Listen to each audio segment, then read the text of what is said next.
que le gars surfacturait, qu'il a volé 7 milliards. Le procureur amnésique ne l'a pas poursuivi. Ils ont changé ce directeur, ils en ont pris un autre qui est venu faire la même chose. Un militant du RADP, en l'occurrence le président du conseil d'administration, j'ai oublié son nom là, Kamal Opier là, oh merde. J'ai oublié son nom, mais bon, je pense que d'autres verront. Il a dénoncé, il a débarqué ce dernier là. Récompense, on l'a enlevé aussi. C'est-à-dire qu'il dénonçait le voleur, on ne poursuit pas le voleur, on les enlève les deux. Ça, c'est sous la gouvernance du RADP.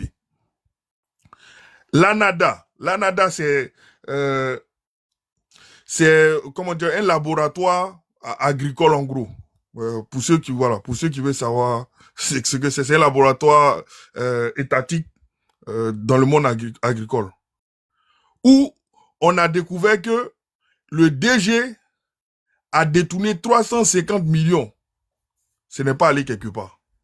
Et les scandales pareils là, il y en a plein sous votre gouvernance. C'est-à-dire que la justice et le procureur sous le RADP, il est amnésique. Quand c'est pour attaquer les gens de l'opposition là, il est d'une stérilité mais extraordinaire. Mais il y a des faits de vol qui sont documentés par les journalistes, mais on n'a aucune enquête. Donc pour moi, ça c'est un sujet de fond. Comment faire reculer la corruption?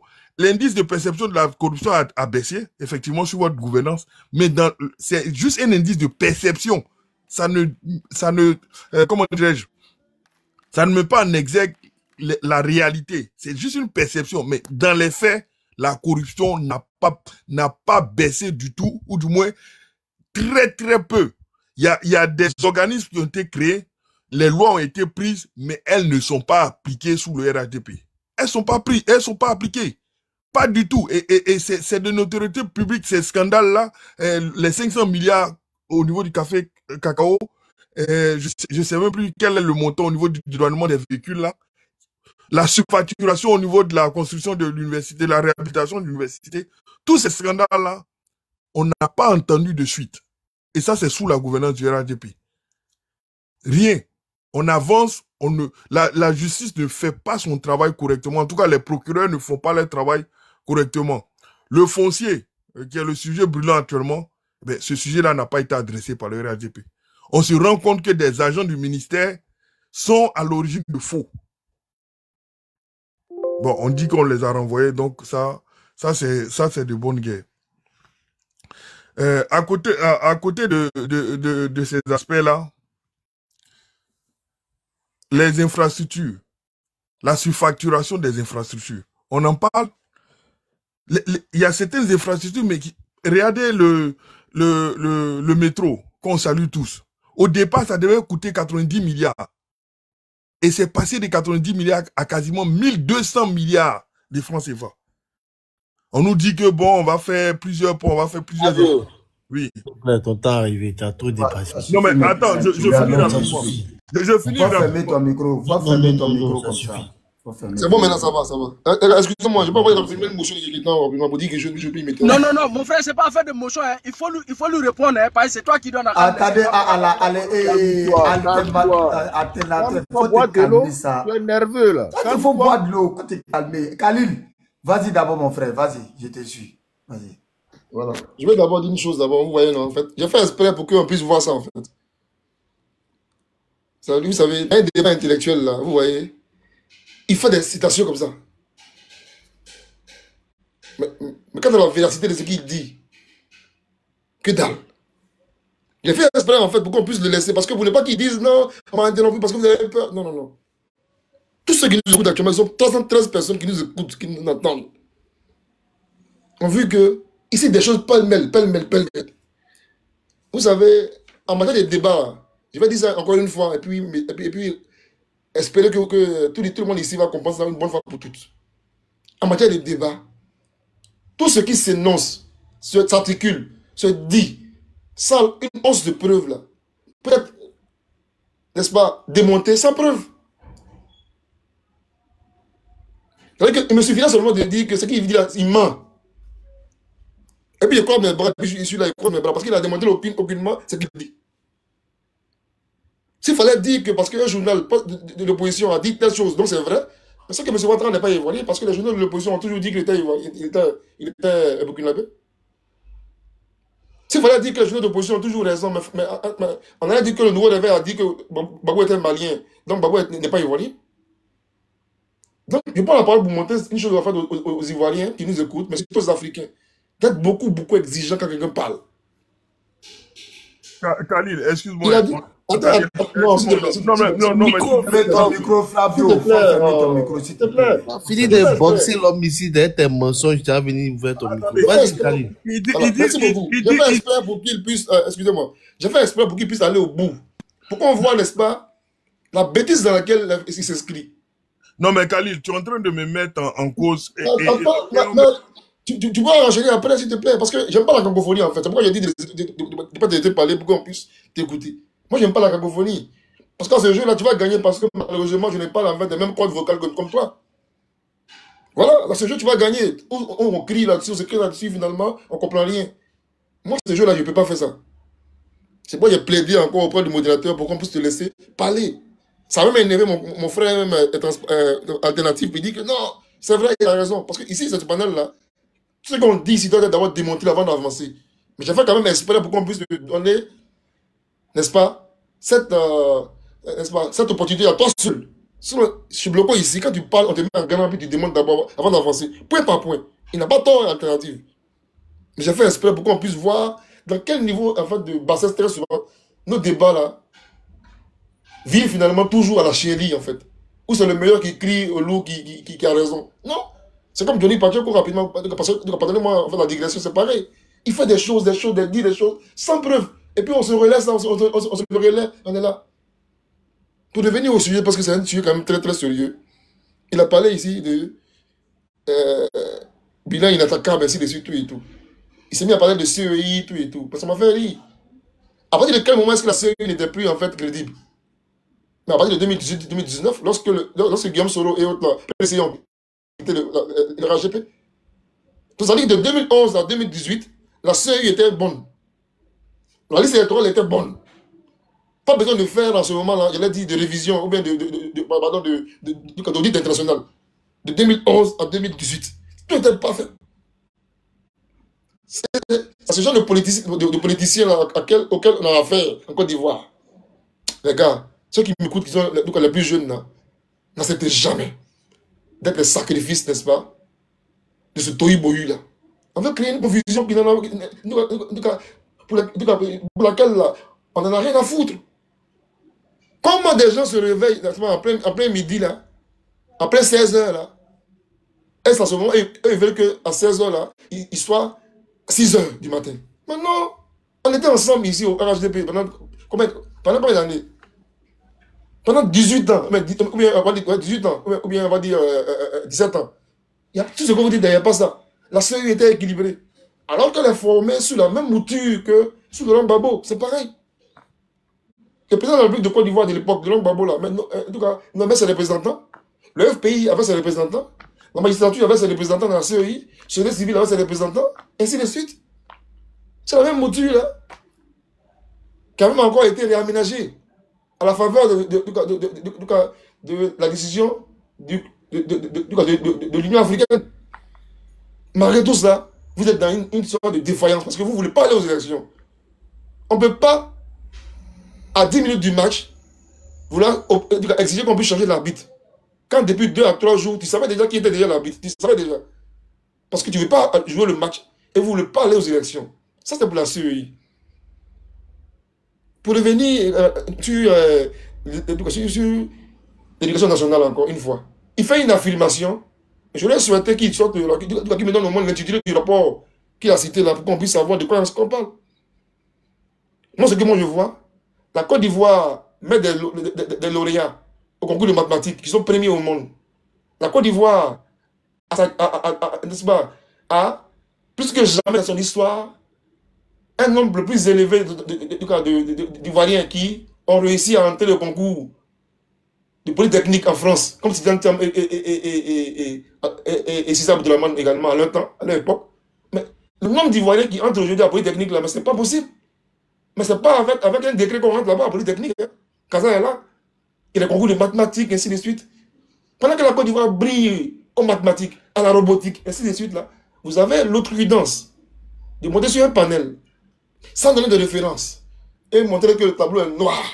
Mais qui est venu ici vous dire que nous étions en fait au même niveau que les États-Unis d'Amérique ou même la France? La même France où Casa est actuellement en France, certainement, il peut le témoigner, où les Français eux-mêmes, malgré qu'ils soient devant nous, Ivoiriens, ils estiment qu'ils sont en train de reculer sur certains points. Donc ils travaillent dans ce sens. Ils travaillent dans ce sens. En quelle année est-ce que la Côte d'Ivoire a pu mettre une université dans les 10 meilleures universités en Afrique? À quel moment? Jamais. Mais l'INP, finalement, avec les réformes qui ont été mises en place, tout et tout, mais vient d'entrer dans ce top 10 là, aujourd'hui. Vous me direz que c'est une seule université, mais c'est déjà bon par rapport à hier. On peut continuer également aussi, en termes d'éducation. Ils me disent, et c'est pas faux, il dit une chose avec laquelle je suis d'accord avec lui, mais il s'y prend mal. Il a dit la chose suivante. Il dit, c'est bien de parler de construction d'écoles, tout et tout, d'université, mais il faut mettre cela effectivement devant le besoin. Il a totalement raison.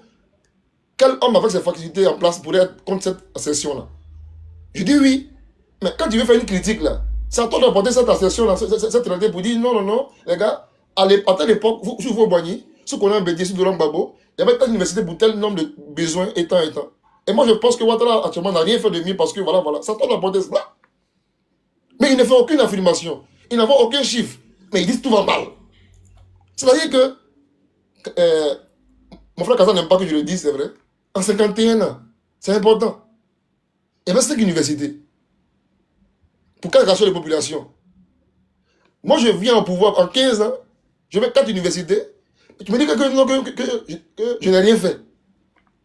Mais en fait, ça a dormi debout.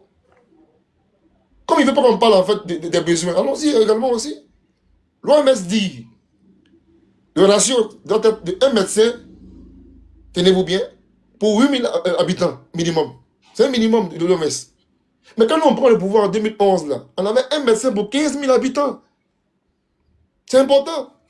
C'est-à-dire que dans un pays normal qui est bien gouverné, où l'État est géré, lorsque la population croît, mais les besoins d'infrastructures sociales et sanitaires, éducatives et universitaires là, doivent aller crescendo. C'est-à-dire à la mesure de la démographie. À l'époque, en 2011, on avait un médecin pour 15 000 habitants. Alors que l'OMS dit que c'est un médecin pour 8 000 habitants au minimum. En fin 2023, nous on a, en Côte d'Ivoire, sous M. Ouattara actuellement, un médecin pour 6 000 habitants. C'est-à-dire en deçà de la moyenne de l'OMS que la moyenne exige, en deçà.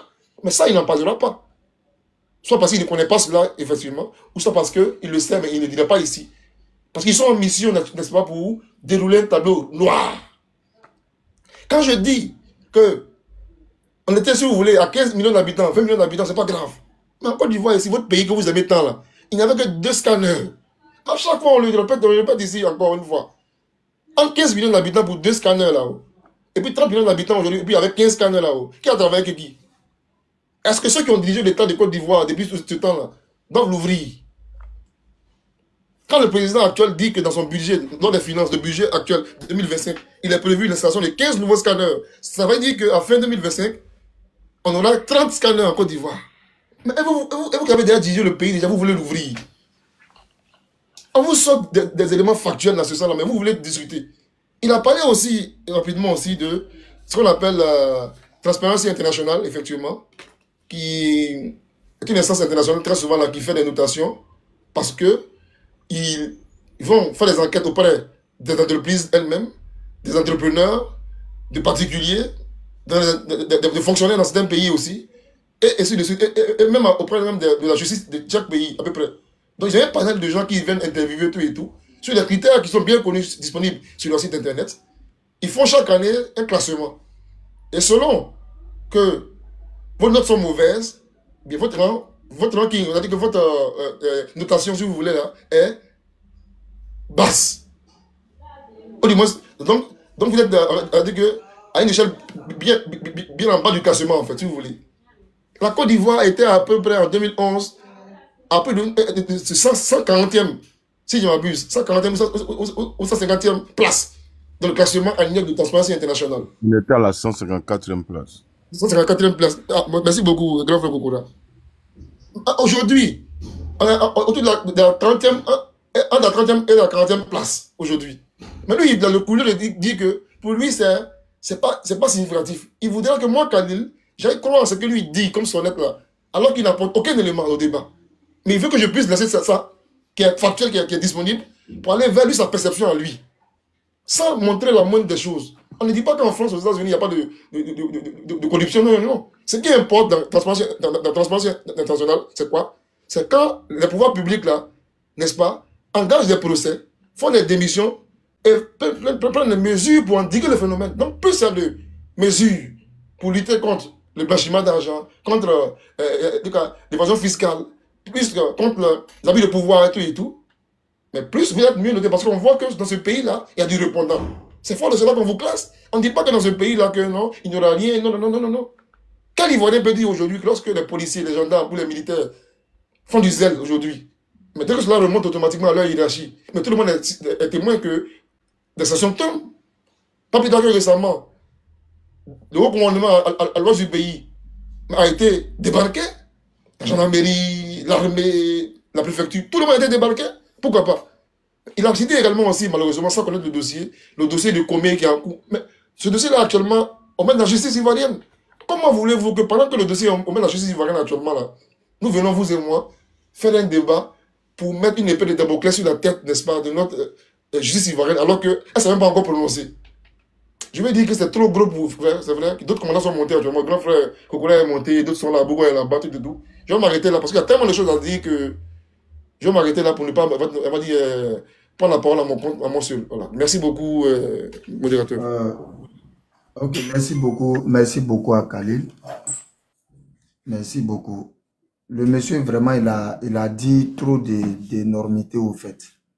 En disant que c'est autant du RADP que l'école est malade. Mais comme mon oncle m'a toujours dit, il faut toujours revenir, toujours revenir tout le monde à son passé pour qu'on sache qu'on est quitté loin. C'est autant du RADP que l'école est bien ou bien l'école est malade. On va écouter s'il vous plaît. Commencer par l'école, monsieur le président. Oui. Quand on parle d'école aujourd'hui, ce ne sont pas les mots qui manquent. On va dire panne, de ruines, de désastres, il y a véritablement un malaise. Que faut-il faire pour guérir l'école ivoirienne aujourd'hui? Vous allez me trouver impertinent, mais je renvoie toujours ceux qui ont le verbe à faire à leur place. Lui, il a toujours fait ça. Je vous ai apporté une copie d'un journal officiel. Nous ne disons pas que ça date de votre... Justement. Parce que je ne suis pas le seul en course pour la présidence. Nous sommes nombreux. Et beaucoup, je ne parle pas seulement des 3 corps qu'on voit, mais il y en a d'autres qui sont en dessous, qui ont occupé des responsabilités dans l'éducation. Et on se connaît. Le 18 août 1977, il faut pas qu'il a été obligé de prendre un décret. Attends. Un décret de 72 articles pour réformer l'école. L'école était déjà malade. Voilà, l'école. Va déposer ça d'abord. Ah, tu es un maïsien ou bien? Alors, l'école était déjà malade. Voilà, donc je vais m'arrêter là parce qu'il y aura du bruit. Voilà, moi je m'arrête là d'abord. Il y avait trop de trucs. Bon, M. Khalil a trop duré, ça fait rien. Donc je m'arrête là. Ok. Merci Abougo, merci. Merci infiniment. Avant que le grand frère Kokoa va prendre la parole, Desmond. Oui. Vas-y, on t'écoute. Ok. D'abord, je voulais revenir sur ce que Flavio disait. Vous savez, quand on parle de bilan, là, tu disais tout à l'heure que le bilan doit être proportionnel à des facteurs. Tout à l'heure, on était en train d'indexer... Mes commentaires sont supprimés. Je vais vous répondre, mais je ne peux pas vous répondre. Mes commentaires sont systématiquement supprimés. Je ne sais pas, mais non, ça arrive. Ça arrive, c'est TikTok même qui fait ça. Vas-y, Desmond, on t'écoute, vas-y. On était en train de citer l'incompétence du président Laurent Gbagbo. Et si vous voyez le titre même, les propos de Laurent Gbagbo disent que lui, Partout où il passe, on lui parle, on lui demande du bitume. Mais il ne savent pas que le goudron est cher. Est-ce que c'est les propos qu'un chef d'État doit tenir à sa population? En fait, c'est ce que nous, on est en train de dénoncer ici. Parce qu'à aucun moment, tu verras le président Ouattara se targuer d'avoir tout fait en Côte d'Ivoire.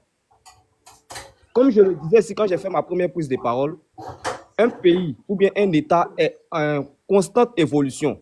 La population, la situation démographique du pays continue d'évoluer et les demandes seront toujours plus nombreuses par rapport aux années précédentes. Il y a beaucoup de choses qui ont été faites par rapport à là d'où on vient. Et il y a encore du travail à faire. Et à aucun moment... Damatara, ton micro, Damatara. À aucun moment, le président Ouattara ou un membre du RHDP s'est targué d'avoir tout fait en Côte d'Ivoire. Quand vous parlez de l'école qui va mal aujourd'hui, Kali le disait tout à l'heure, c'est vous dénoncez un fait. Or, sous le régime Ouattara, il y a des champions nationaux en matière d'éducation. Aujourd'hui, la Côte d'Ivoire dénombre des champions nationaux en matière d'éducation qu'on n'a pas vu dans les années précédentes. Donc, il y a tous ces éléments factuels-là qui sont devant vous, mais vous voulez toujours déconstruire ces arguments, mais vous n'apportez même pas de preuves concrètes par rapport à vos dits. Tout à l'heure, je te voyais dire que pour des questions de santé, les Ivoiriens quittent, ou bien tu as dit vous, tu n'as même pas dit des Ivoiriens, tu as dit vous quittez la Côte d'Ivoire, allez vous faire soigner en Europe. Mais quitter la Côte d'Ivoire, aller se faire soigner en Europe, là, ça part d'un besoin que la personne a ou réclame. Il y a des gens qui sont en France, qui quittent la France, aller se faire opérer, faire des opérations et des chirurgies capillaires en Turquie. Ça ne veut pas dire que le système sanitaire en France est mauvais. Mais je vais là où je pense peut-être avoir une satisfaction totale. Ça ne veut pas dire que de là où je viens, là, le système est mauvais. Mais je vais là où je me sens, je peux dire que je me sentirai plus à l'aise. Mais ça ne veut pas dire que rien n'est fait. Donc, quand vous voulez tenir des propos là, ayez au moins des arguments qui pourront déconstruire et puis des preuves à apporter à vos différents arguments que vous lancez quand vous montez sur des panels. Je vais pas être long, je n'ai pas trop monopolisé la parole. C'était pour juste le recadrer si c'est ce qu'il était en train de dire par rapport à ce que Khalil a dit dans son argumentation. Voilà, c'était sur ça et je voulais venir. Donc, je vais laisser prendre quelqu'un d'autre prendre la parole et puis écouter. S'il doit me prononcer, je vais me prononcer après. Dieu merci. Merci Desmond, merci. Grand frère Kokora. Oui, bonjour à toi Côte d'Ivoire, bonjour à tout le monde. Alors, je crois que le débat, il est intéressant et Khalil a tellement bien développé avec des éléments très pertinents. C'est-à-dire, vous voyez la différence entre les débatteurs du RHDP à qui le président Ouattara a donné de vrais arguments. C'est pas parce qu'ils sont particulièrement forts, mais ils ont des arguments. Le président a travaillé. Les indicateurs sont là. Et personne ne peut nier cela. Vous comprenez? Et donc, quand ils sont face aux gens de l'opposition qui n'ont rien à proposer, ça c'est un. Mais ils n'ont rien à dire sur le bilan qui a été fait par le président Ouattara. Et donc, dans tous les débats, ils ont des difficultés. La dernière fois, il y a eu une petite discussion avec M. Flavio sur le direct de Lucas. Mais bon, il a promis d'aller rechercher les informations pour venir parce qu'au moment où il débattait, il n'avait pas les informations. Donc, vous voyez, voilà des gens qui viennent, ils veulent discuter. Ils disent que le bilan a échoué. Mais quand on les confronte, c'est maintenant qu'ils vont aller chercher les informations. Mais si tu n'as pas les informations, sur la base de quoi toi tu dis que quelqu'un a échoué? Ça n'a vraiment pas aucun sens. Et c'est une opposition pour moi qui est dans tous les sens. Parce qu'elle n'a rien à dire face au bilan du président Ouattara. Et quand vous les prenez, leurs indicateurs, non, Joël Nguessan a dit. C'est-à-dire Joël Nguessan est devenu, lui seul dirige un cabinet d'experts. Il a fait un rapport donc sur lequel il s'appuie pour parler. Et comme on appelle, les gens vont se soigner en Europe. C'est ça, voilà leur indicateur pour mesurer le niveau de santé ou de corruption dans notre pays. C'est vraiment malheureux, c'est dommage quand on arrive à ce niveau de réflexion. Dans un pays sérieux, on s'appuie sur des rapports qui sont faits par des organismes internationaux ou nationaux indépendants, sans parti pris. Mais quand vous prenez les propos de Joël Nguessan pour faire débat, mais Joël Nguessan a été débarqué de la tête du FDFP. Donc quelqu'un qui est en train de parler sous le coup de la frustration, ou qui a un parti pris, et qui est frustré parce qu'on l'a débarqué, c'est lui qui devient la référence. C'est ça notre opposition. C'est-à-dire, dans un débat sérieux sur France 24 ou TV5, tu vas dire non, Joël Nguessan a dit. C'est Joël Nguessan, il gère quelle structure donc d'audit? Quel est le rapport qu'il a fait? Parce qu'il a fait une intervention sur les réseaux sociaux. C'est ça leur indicateur. L'indicateur pour mesurer le niveau de santé dont le président de la République et les ministres vont se soigner en Europe. Ils oublient que, même aux États-Unis, comme Khalil l'a dit, les gens vont se soigner au Mexique. Ben, la raison principale, c'est que là-bas, c'est moins cher. Ce que une dent, 3 ou 4 dents que tu peux soigner ici à 15 000 $, mais là-bas, moins de 500 $, tu te soignes. Donc, les gens vont au Mexique pour se soigner. Et aujourd'hui, même la Turquie est devenue donc le pays du tourisme hospitalier ou sanitaire. On ne dit pas que le système sanitaire de la Côte d'Ivoire est parfait et que nous avons atteint le niveau des pays comme les États-Unis et la France. Non, parce que nous disons, le monsieur a trouvé le pays dans une telle situation. Aujourd'hui, voilà le niveau donc, auquel il a emmené le pays. Est-ce qu'il y a eu évolution ou non? Voilà comment on fait un débat sérieux. Mais là, sur l'indicateur, non, pourquoi vous allez vous soigner en Europe? Comme si moi, Kokora, si demain je construis, je suis maire, je construis un centre de santé, un hôpital général dans mon village, et que demain je touche du bois, je suis malade, ou bien un de mes parents est malade, et que je vais, je vais aller le soigner à Abidjan. On dit non, non, non. Toi, tu dis tu as construit l'hôpital général chez toi, et puis tu vas te soigner, à Abidjan. Au CHU, ou bien à la PISAM. Mais s'il y a le moyen d'aller m'offrir les soins de qualité extrême que je souhaite, mais pourquoi est-ce que je dois m'empêcher d'y aller? Donc le débat il devient très bas quand on est face à l'opposition. Parce qu'ils n'ont aucun indicateur. Ils vont parler de corruption. Mais personne ne vous dit qu'en Côte d'Ivoire, il n'y a pas de corruption. Ce serait même la plus grosse folie de dire cela. Mais quand nous arrivions au pouvoir, quelle était la situation de la corruption dans notre pays? On était à la 154e place. Mais aujourd'hui, non, Khalil, on n'est pas à 30 places, on est à 40 ou non, on est à 69e place sur 180 pays. Merci beaucoup, Kokola, merci. Voilà. Et le score en 2011, parce que c'est noté sur 100, l'indice de perception de la corruption, le score en 2011, on était à 22 sur 100. Aujourd'hui, nous sommes à 45 sur 100. Et en 2023, la Côte d'Ivoire était à la 87e place. Et en 2024, nous sommes passés à la 69e place. C'est-à-dire, en une année seulement, nous avons gagné 18 places. 2024, nous étions à 40 sur 100. Et en 2024, on est passé à 45 sur 100, c'est-à-dire 5 points de gagné. Or, quand tu prends le PDCI-RDA, en 98-99, la Côte d'Ivoire a perdu combien de places là? Soit 8 places. Et nous étions à 31 sur 100. On est passé en une année à 26 sur 100. C'est-à-dire qu'on a perdu 5 places. Et de 99 jusqu'à ce que Ouattara arrive au pouvoir, le taux la perception de la corruption n'a fait que croître. Faut passer jusqu'à la fameuse place de 154e, donc parmi les derniers au monde. Nous étions en 2011 au même rang que le Cameroun. Mais aujourd'hui, le Cameroun est autour de 120e, la Côte d'Ivoire à la 69e place.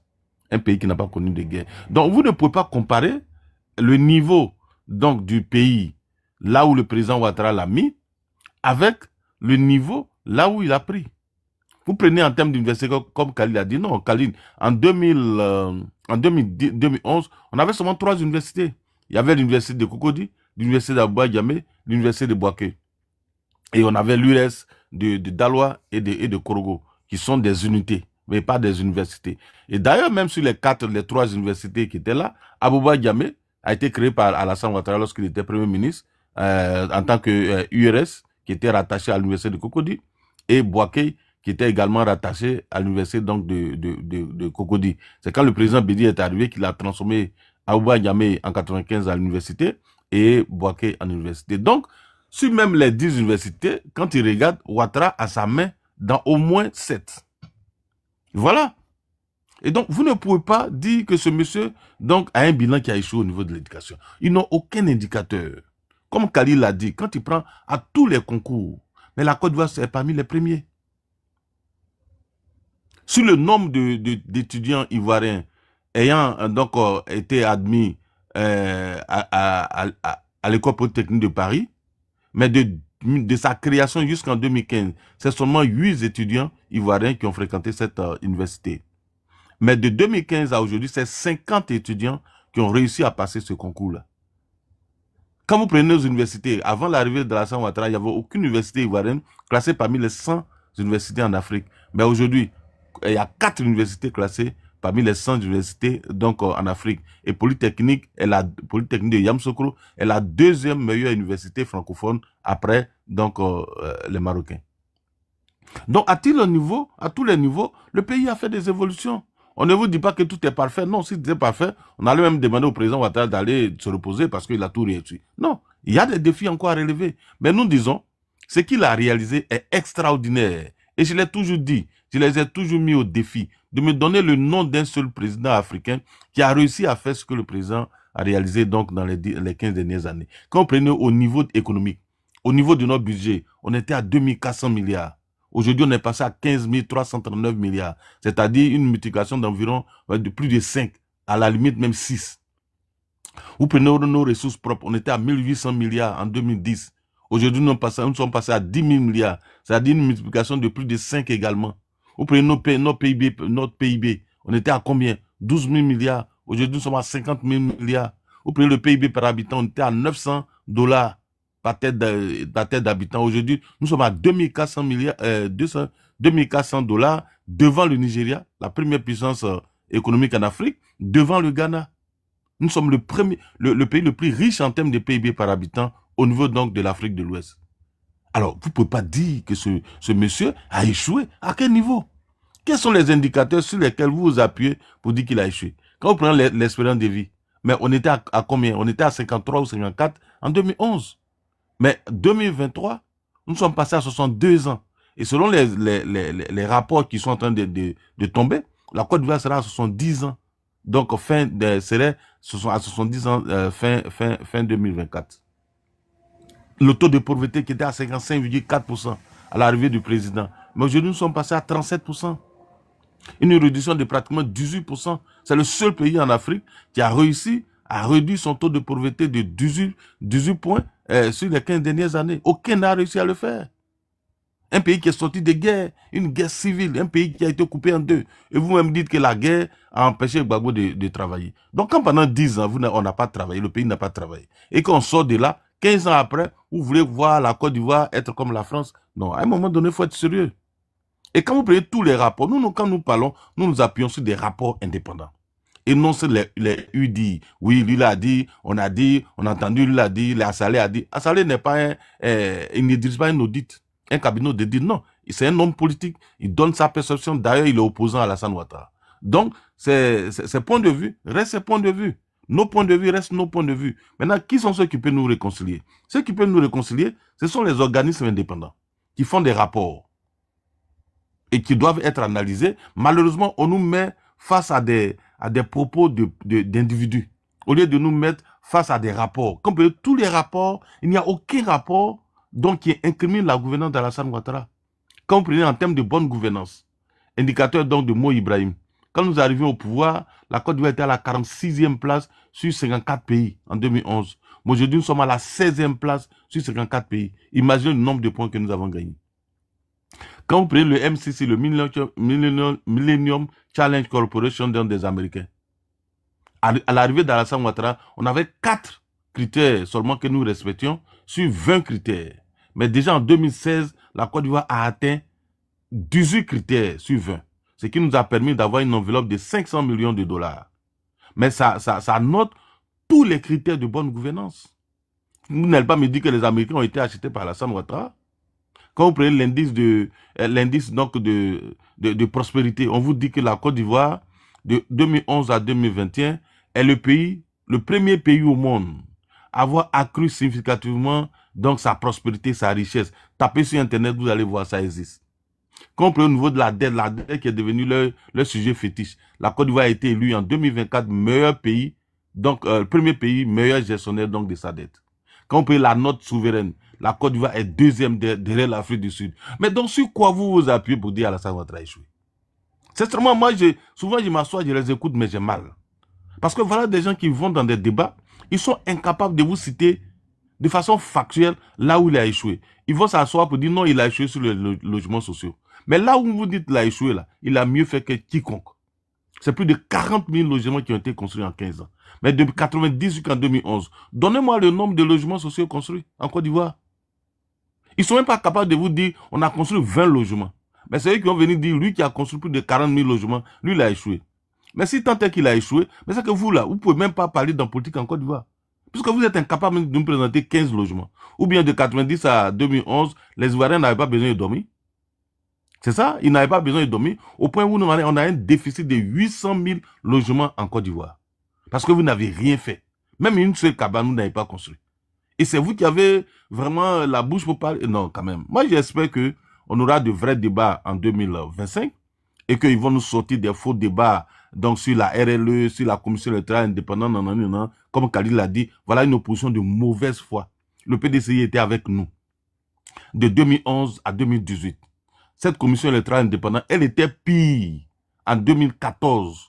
Et c'est pour ça que l'APDH avait porté plainte contre la CEI. Et elle a gagné son procès. Mais tenez-vous bien, au moment où elle portait plainte en 2014 contre la CEI, le PDC qui était avec nous, par la voix de Guiraoud, disait c'est parce que l'opposition ne veut pas aller aux élections qu'elle dit que la CEI n'est pas bonne. Alors que la CEI de 2014, il y avait un représentant du président de la République, un représentant donc, du ministère de l'Intérieur, un représentant du ministre de l'économie et des Finances, un représentant du président de l'Assemblée nationale et les partis donc qui étaient au sein du RADP, PDCI, UDPCI, RHD, RDR, tout ça.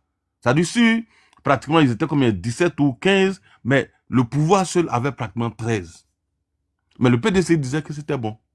Et vous tapez sur Internet, vous allez voir Kakabe a dénoncé, puisque lui il était candidat face à Ouattara, Konan Bani a dénoncé, je crois que c'est pour ça qu'il n'est pas allé aux élections, Mamadou Koulibaly a dénoncé, et plein d'autres personnes.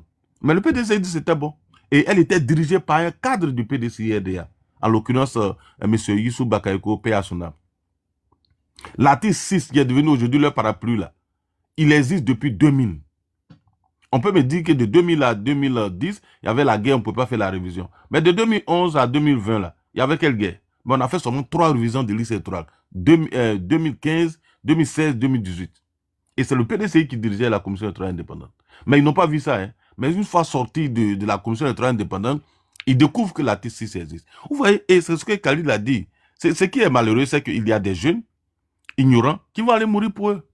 Qui vont descendre dans les rues, ils vont aller en prison. Ou bien ils vont aller s'attaquer à des gens, les gens vont se défendre. Donc, catastrophe qu'on l'a vu à Dagourou. Aujourd'hui, là, qui parle de Toussaint Kofi? Les gens l'ont oublié. Sa famille, qui s'en occupe?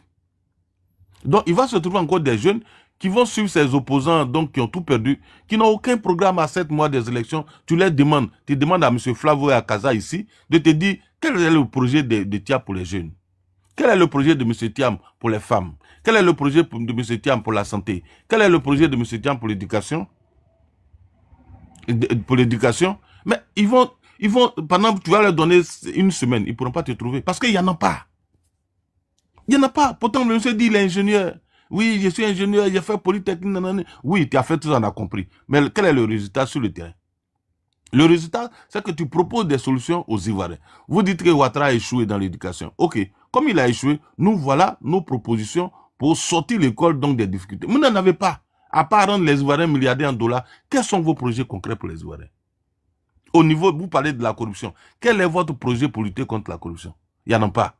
Vous parlez de la santé. Quel est votre projet pour lutter contre, ou bien pour relever le niveau de nos systèmes sanitaires? Il n'y en a pas. Vous parlez de capital humain. C'est quoi qui est dedans?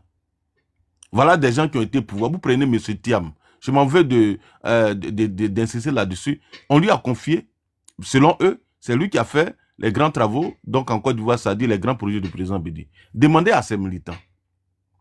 De 94 jusqu'en 99, les projets qu'il a émis là, il y a quoi dans le domaine sanitaire? Quelle était son idée dans le domaine sanitaire? Quel est le projet qu'il a proposé pour relever le niveau de la santé en Côte d'Ivoire? Quel est le projet qu'il a proposé pour relever le niveau scolaire, le niveau de l'éducation en Côte d'Ivoire? C'est lui-même qui dit, en 98, lorsqu'il a fait le RGPH, il est ressorti que seulement 10% des enfants arrivés au CM2 pouvaient continuer jusqu'en 6e. 10%. C'est-à-dire dans un pays, 90% des enfants était rejeté à la nature, dans la nature dès la classe de CM2. C'est-à-dire si vous mettez 100 enfants au CP1, la même année, au CM2, il y a seulement 10 qui vont aller en 6e, 90 sont jetés dans la nature. Voilà, et lui-même dit, le coup d'État était prévisible. Parce que quand un pays arrive à ce niveau de destruction, donc de la connaissance, de l'instruction, vous ne pouvez qu'atteindre ce résultat-là. C'est lui-même qui le dit, hein, c'est pas moi qui le dis. Et quand vous avez mis en place des projets qui n'ont concerné en aucun cas qu'on appelle l'éducation, ni le système universitaire, et encore moins la santé, mais quel est le résultat que vous voulez? Ils ont dégradé l'espérance de vie. L'espérance de vie était de 59 ans, non pas 59, 50 ans, ouais, 51 ans, voilà. Autour de 52 ans en 93. Mais lorsqu'ils partaient du pouvoir en 99, ils nous ont laissé l'espérance de vie à 49 ans. Le taux de pauvreté qui était de 32% en 93, 99, leur départ, ils nous font monter à 33%. À tous les niveaux, vous avez dégradé les indicateurs du pays. Et aujourd'hui, vous voulez venir au pouvoir, c'est vous qui critiquez Alassane Ouattara. En tout cas, allez-y rechercher encore parce que vraiment, vous avez du mal à déconstruire le bilan de Ouattara parce que moi, j'étais... Le temps de parole n'est pas équitable. Non, y a pas Fabio, s'il te plaît. Tu vois, panel, là, on ne fait pas ça. Je vais le dénoncer ici parce que les militants du PDC, vous n'êtes pas bien. Même hier, vous avez invité votre président des jeunes. Moi, j'étais en bas. J'ai mis simplement... Vous avez invité le président des jeunes et vous êtes seulement à 40 personnes connectées. Automatiquement, ils m'ont bloqué. Sur le panel de Boutignon. Ils m'ont bloqué. Parce que j'ai mis simplement que l'audience n'est pas forte alors que vous avez invité votre président du PDC. C'est-à-dire, vous êtes des dictateurs et c'est vous qui donnez des leçons aux gens. Nous, au moins, on vous accepte et on vous donne la parole. Mais quand on prend la parole, il faut que vous nous arrêtez parce que non, on doit le temps de parler. Est-ce que chez vous, il y a le temps? Moi, la dernière fois, j'étais sur le panel de Boutignon. Jusqu'à, bon, j'étais obligé de descendre. De toute façon, on ne voulait même pas me laisser parler. J'étais avec Khalil. Heureusement, Khalil est là. On ne voulait même pas nous laisser parler. On était deux. On était deux seulement. Ils ne voulaient même pas nous laisser parler. Et c'est vous qui allez venir donner des leçons. Non, il faut arrêter. C'est pas vrai. Alors, comment c'est pas vrai? Moi, il faut arrêter ça. Je vais te citer ceux qui étaient là. Il y avait Côte il y avait Boutignon lui-même. Il y avait qui encore? J'ai dit, on ne nous donnait même pas assez de temps pour parler. Après, je suis parti aussi. Non, c'est fini. Oui. Après ton départ, je suis parti aussi. Effectivement, après ton départ, je suis parti. Parce que à chaque fois qu'on me parle, on m'arrêtait. Je suis parti. Voilà. Et ils n'ont même pas... Non, il faut arrêter ça. Donc, je vais pas long, je vais m'arrêter là pour vous dire que nous sommes sereins en ce qui concerne le bilan du président et on espère qu'on aura de vrais débats pour qu'on puisse discuter sereinement, sans injure et sans condescendance aucune. Voilà. Et hier même, même sur le propre panel, les Bion étaient obligés ils ont fait descendre donc même Bion, les supporters de Bion. Et vous avez qui allez venir donner des leçons aux gens ici? Non, il faut arrêter. Le travail. Une motion, s'il vous plaît, vite fait. Et Kaza, il est parti où, Kaza? Il est parti où? Non, il a eu un problème de réseau, il va résoudre. Vas-y, Bloco. Une motion, vite fait. Vas-y. Ouais, justement, ils ont fait descendre. Ouais, ils ont fait descendre dans Ouattara sous les yeux de Boutignon. Il n'a même pas réagi. Lorsqu'il est arrivé sur le panel, dans Ouattara lui a dit que non, Boutignon, tu ne parles pas. Parce que lorsque j'ai pris la parole, vous m'avez fait descendre. Donc tu ne parles pas. Non, il a dit à Adam Ouattara, il dit laisse-les, c'est leur comportement. Voilà, ce que tu as à lui dire là, il faut lui dire ici. Les questions que tu devrais lui poser là, il faut lui poser ici. Parce qu'ils ne vont jamais te laisser parler. Même moi-même qui laisse la liberté à tout le monde. Mais si je passe sur le panel, ils ne vont pas comprendre. Voilà, ils m'ont déjà fait descendre à plusieurs fois. En bas, ils m'ont lui bloqué. Bon, comme je l'ai toujours dit, nous sommes à l'image du président Ouattara. Bon, nous, en tout cas, on les laisse une petite place, quoi. Voilà, c'est ce que vous l'avez dit. Merci à Kokoro. C'est clair, c'est clair. Tout ce que le grand frère Kokora a dit, tous ces arguments, c'est tellement factuel, c'est tellement véridique. Voilà, parce que ici, le panel Ivoire débat, qu'on parle, qu'on discute ici, tout est factuel. Franchement, merci infiniment encore le grand frère Kokora. Merci. Merci pour tous tes propos, franchement. On va donner la parole. Je voulais faire une motion. Je vais faire une petite motion à Kokora parce que, au fait, il veut qu'on donne... Non, Flavio. Une motion. Ça va, s'il te plaît. Oh, faut pas faire ça. Tu as fait le débat, va aller en couille. Le débat... Laisse faire la motion. Laisse faire la motion. Une motion, ça prend 2 secondes. Vas-y, on t'écoute, vas-y. Ok, viens pas, Kokora. tu dis que pourquoi est-ce que nous, on ne sort pas des données factuelles? Dans une démocratie, là, c'est les journalistes qui lèvent le lièvre. Et ça revient à la justice d'aller faire des enquêtes. Si la justice ne fait pas des enquêtes sur des dénonciations qui sont faites là, toi, tu veux que nous, on produise quelle preuve factuelle? C'est la question que moi, je te pose. On est dans une république, il y a des journalistes qui font des enquêtes. Ils révèlent des choses. Le procureur ne se saisit pas de ça. Toi, tu veux que nous, on fasse quoi? Si ce n'est pas de répéter ce que les journalistes ont dit. Quel fait factuel, si la chose n'est pas jugée, quel fait factuel, nous, on peut vous opposer? Honnêtement, j'aimerais attendre ta réponse par rapport à ça.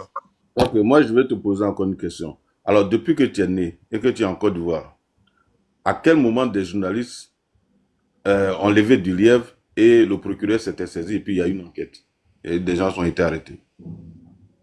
Donne-moi un seul exemple. Alors, donc toi, tu es venu diriger pour faire ce que les autres... Non, je te posais d'abord la question. C'est pas la question. C'est pas la question que tu as posée. Si tu poses une question, tu réponds par une conclusion. Je te pose la question, si tu en connais, tu dis je connais. Si tu ne connais pas, tu dis je ne connais pas. Et puis on va avancer. Il sait pourquoi il t'a posé la question. Flavio, s'il te plaît, réponds. Ben, je trouve la question fermée, donc demande si tu connais ou si tu connais pas, s'il te plaît. De tête, Kaza, s'il te plaît, Kaza, s'il te plaît. De tête, je pense que les déchets toxiques. Non, les déchets toxiques, ce n'est pas les journalistes qui ont les révélé. C'est le gouvernement. Les gens ont commencé à mourir et puis tu ne mets pas des journalistes qui l'ont révélé. C'est-à-dire, vous voyez, les gens viennent dans des débats et puis, bon, ils ne maîtrisent pas les choses. Je t'ai dit de tête. Comment? Tu dis quoi? Je t'ai dit de tête. Voilà, j'ai pas... C'est faux même, c'est même faux. Voilà, je dis c'est faux. Voilà, des gens ont commencé à mourir en Côte d'Ivoire. Donc quand des gens meurent, on n'a pas besoin que des journalistes disent non, les gens meurent avant de mener des enquêtes.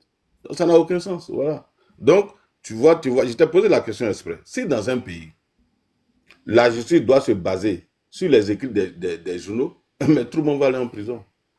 Tout le monde va aller en prison. Le juge, il fait son travail. Le procureur ne se saisit pas ou s'auto-saisit. Parce que moi, j'écris dans la presse. Hein. J'ai mes écrits. Parce qu'il reste aux États-Unis, j'ai écrit des choses. Alors, demain matin, le procureur est derrière les gens. Vous voyez que c'est comme ça. Et même en France ou aux États-Unis. Depuis quand le procureur a poursuivi des gens parce que la presse aurait dit des choses? En France, ça se fait. En France, j'ai plusieurs exemples.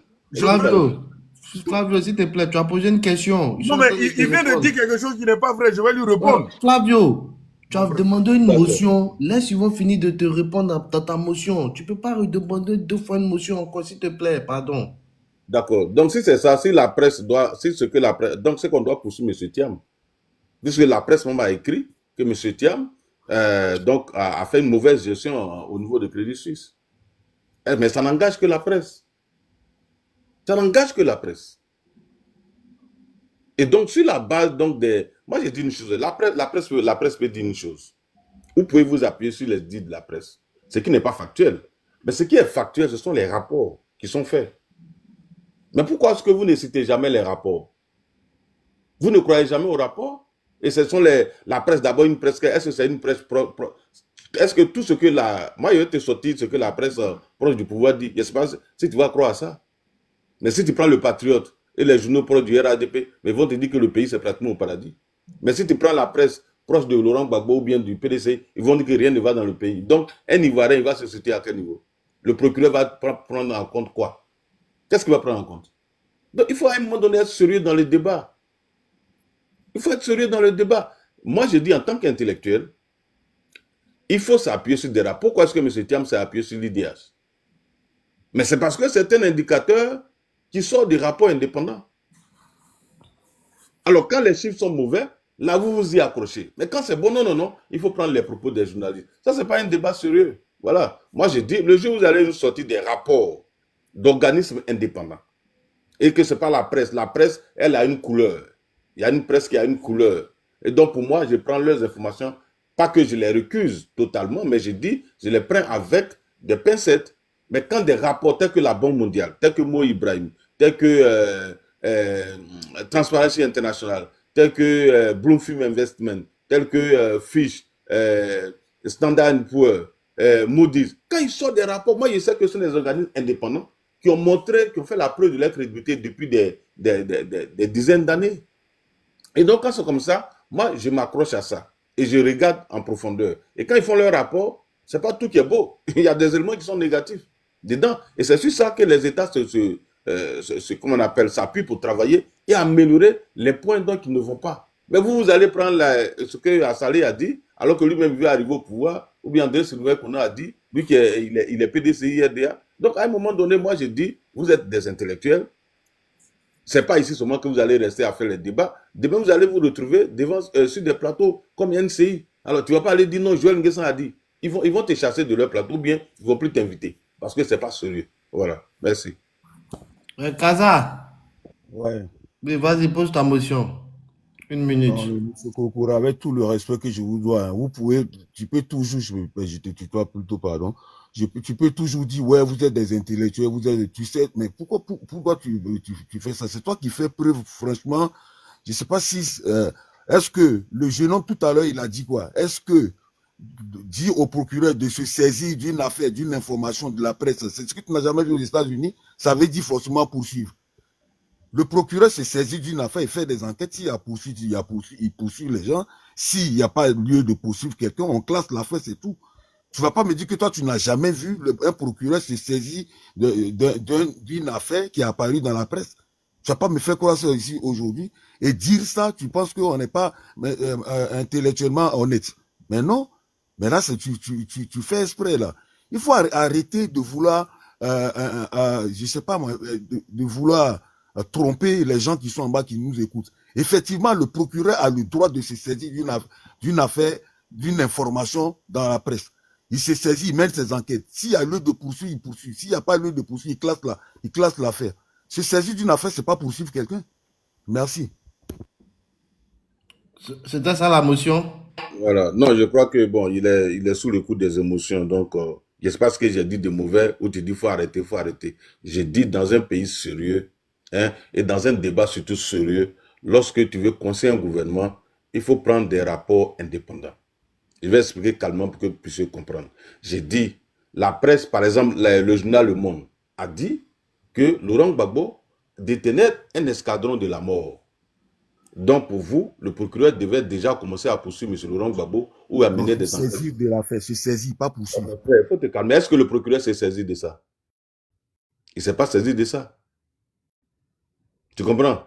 Comme je l'ai dit, M. Thiam a été accusé par la presse. Est-ce pour ça que le procureur de la République de Côte d'Ivoire doit déjà commencer à mener des enquêtes sur lui? Donc, si le procureur devait s'appuyer sur des écrits de la presse, je vous dis, il ne va même pas travailler. Parce que chaque jour, la presse écrit sur les gens. Elle écrit sur toi, elle écrit sur moi, elle écrit sur tout le monde. Donc, si le procureur doit se saisir de toutes les affaires révélées par la presse, il ne travaillera pas. Et donc, j'ai dit, dans un débat sérieux, vous, opposants, vous devez coincer le parti avec des rapports indépendants. Est-ce que c'est compliqué? C'est pour ça qu'ils ont mis en place ces rapports-là. Parce qu'on sait qu'à des moments donnés, la presse, tout le monde, les gens peuvent être, comment on appelle, proches d'un camp. Et donc, pour éviter tout ça, le monde entier a mis des institutions indépendantes au milieu de tout le monde.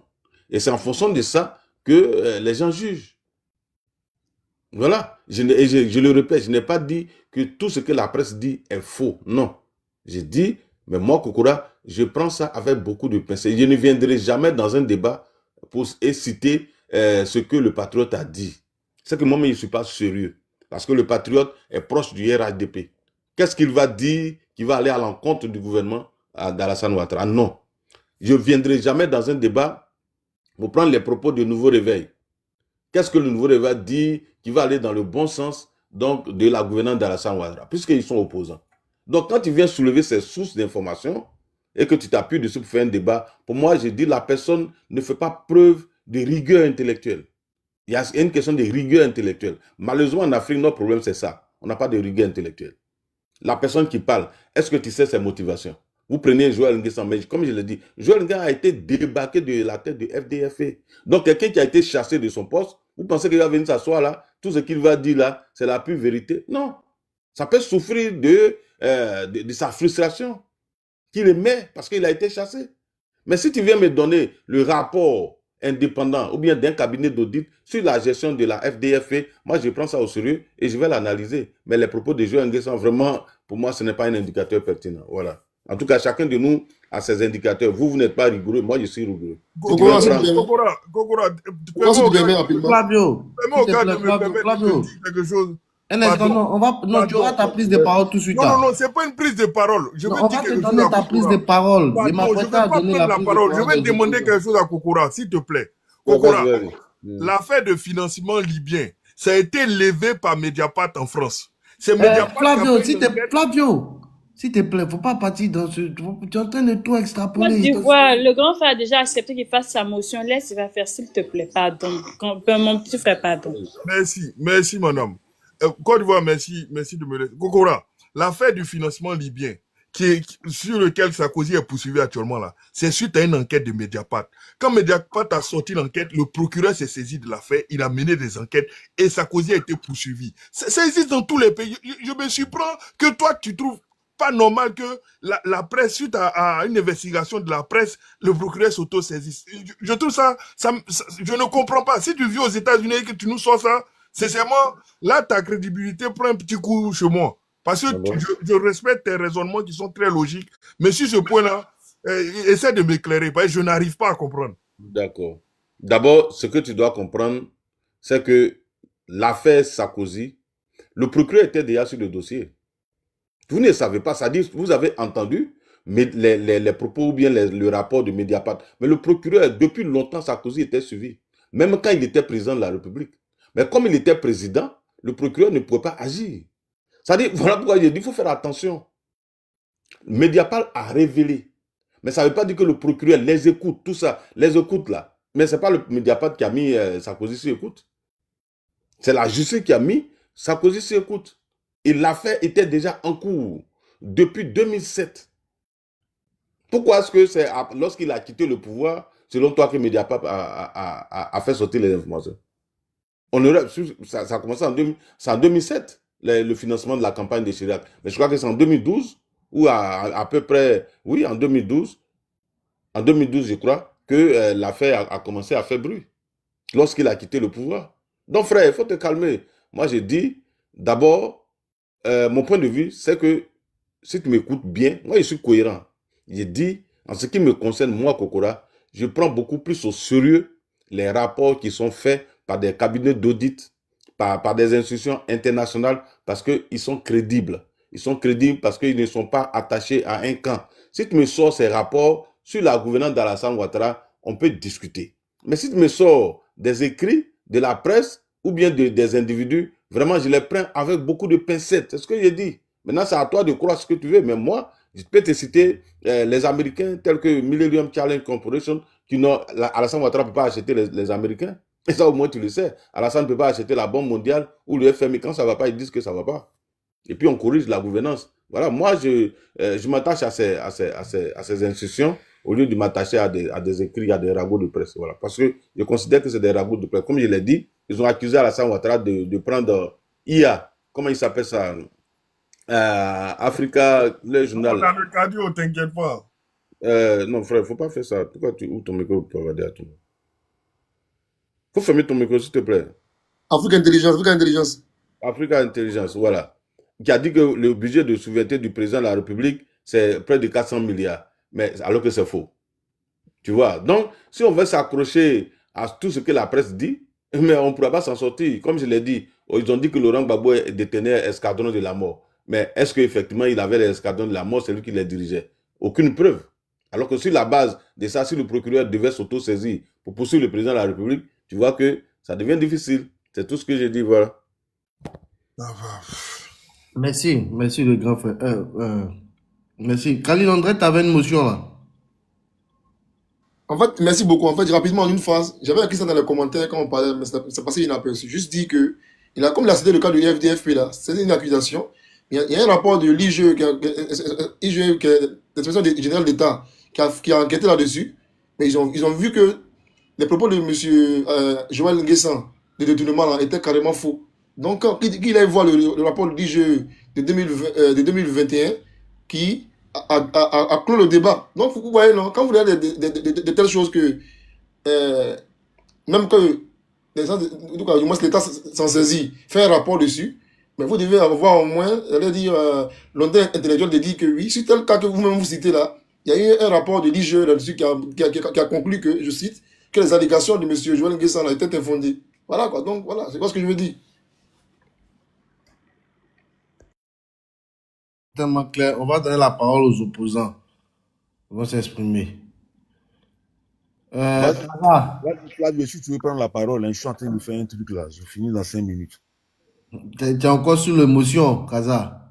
D'accord. Flavio. Laisse Kokora, lui, il trouve l'émotion partout. C'est pas, je suis pas. Flavio, vas-y, dans 5 minutes, j'ai fini, je pense. Oui, au fait, je vais pas être long parce que la base sur laquelle nous on peut mettre des critiques là. Kokora vient de nous démontrer que ça n'a pas, pour lui en tout cas, ça n'a pas assez de force. Mais Kokora, on est dans un pays, c'est le pouvoir qui décide de faire des audits, c'est le pouvoir qui décide de faire des enquêtes, c'est le pouvoir qui décide de tout. Alors, si moi je suis un pouvoir malin, mais je vais jamais faire des audits dans les endroits où il y a des malversations. Voilà pourquoi il y a la presse. Voilà pourquoi il y a la presse. Tu viens de nous dire qu'on ne doit pas écouter la presse. Je ne sais pas comment est-ce qu'on peut apprécier une gouvernance sans la presse. Je ne sais pas comment. Tu nous parles de rapports d'institutions internationales. Pour moi, je suis un peu désolé. Très souvent, c'est des rapports qui se basent sur l'économie. C'est très souvent macro. C'est très souvent macro. Ça ne balaie pas la vie réelle. Hein? Quand on parle de... comment j'oublie très souvent le PIB. Quand on parle du PIB, là, ça lisse. On prend quelqu'un qui gagne 10 millions, on prend quelqu'un qui gagne 100 000, on fait la moyenne et puis on dit, bon, vous tous, vous êtes pareils. Donc, ça ne montre pas la réalité, je veux dire, microscopique de chaque individu. Donc, voilà pourquoi la presse est un bon indicateur. Moi, je dis pas ce que la presse dit est vrai. C'est pas ce que je dis. Je dis, on a un organe officiel qui est le procureur, qui est censé nous éclairer. Quand la presse porte une accusation sur un individu, c'est au procureur de se saisir de l'affaire et de soit classer l'affaire, soit nous dire la réalité des faits. Le sujet des 500 milliards dans la filière café-cacao, on n'a pas eu de suite. Le sujet de surfacturation au niveau de l'université, il n'y a pas eu de suite. Donc, nous, on cite le fait qui a été dénoncé par la presse. Mais puisqu'il n'y a pas eu de fait, il n'y a pas eu de suite judiciaire, mais on peut pas dire qu'ils ont vraiment volé puisqu'on n'a aucune preuve. La chose n'a pas été jugée. Voilà. Donc, au fait, tel que je t'ai écouté là, on ne peut pas vous faire des reproches. Parce que tous les rapports des institutions internationales là sont en votre faveur. Parce que les institutions internationales se basent sur le macro. C'est le macro, c'est dans ces rapports-là. Pareil, tu as parlé tout à l'heure de l'indice de perception de la pauvreté là. Mais comment cet indice-là, il est calculé? On regarde les institutions qui sont mises en place. La Côte d'Ivoire a mis en place la haute autorité de la bonne gouvernance, a pris des lois pour pouvoir lutter contre la corruption. Mais ça donne des points. Mais est-ce que réellement ces lois-là sont appliquées? C'est ça. Est-ce que réellement ces lois-là sont appliquées? C'est tout de suite je dis qu'il y a de la corruption dans les concours là. Je n'ai aucune preuve. Je ne pourrais pas te dire tel individu a fraudé dans tel concours ou un autre. Parce que je n'ai aucune preuve factuelle. Mais dans l'imaginaire collectif des Ivoiriens là, tous ceux qui sont sur ce panel là, ils pourront te dire que il y a de la corruption, les concours sont achetés en Côte d'Ivoire. Voilà. Si le procureur ne se saisit pas, ne fait pas des enquêtes pour venir nous dire que c'est faux, mais comment tu veux que moi, en tant qu'un citoyen, qui n'est pas les leviers du pouvoir pour pouvoir aller enquêter sur un tel sujet, comment tu veux que je te donne une preuve autre que cette perception, cette dénonciation par voie de presse? Sincèrement, je sais pas comment est-ce que tu veux qu'on te critique, parce que à travers ce que tu as dit tout à l'heure là, pour moi c'est totalement impossible de vous critiquer. Impossible. Parce que tu dis la presse, c'est des ragots.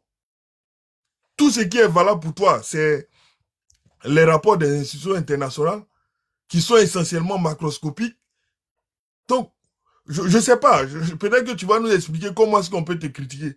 Parce que dans toutes les démocraties, en tout cas de ce que moi je sais, hein, j'ai vécu un moment en France, quand il y a un scandale qui est dénoncé par la presse, mais rapidement le procureur s'auto-saisit, il y a des enquêtes.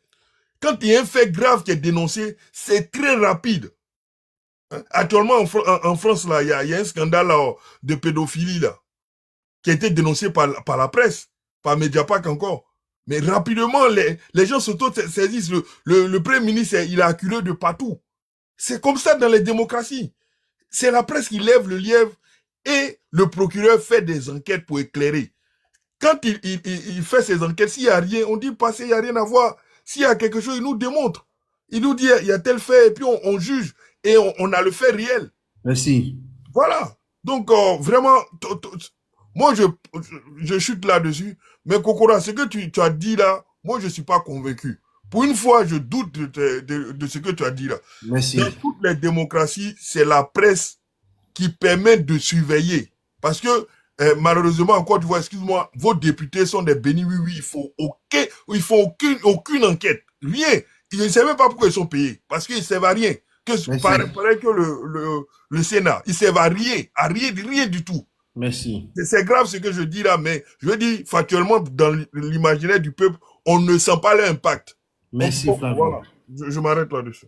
Merci infiniment. Merci pour tout. Je crois qu'il y a des motions. Abougo, tu as une motion? Non, Abougo. Ok. Khalid, est-ce que tu as une motion? Bien sûr, bien sûr, bien sûr. Vas-y, vas-y. Ok.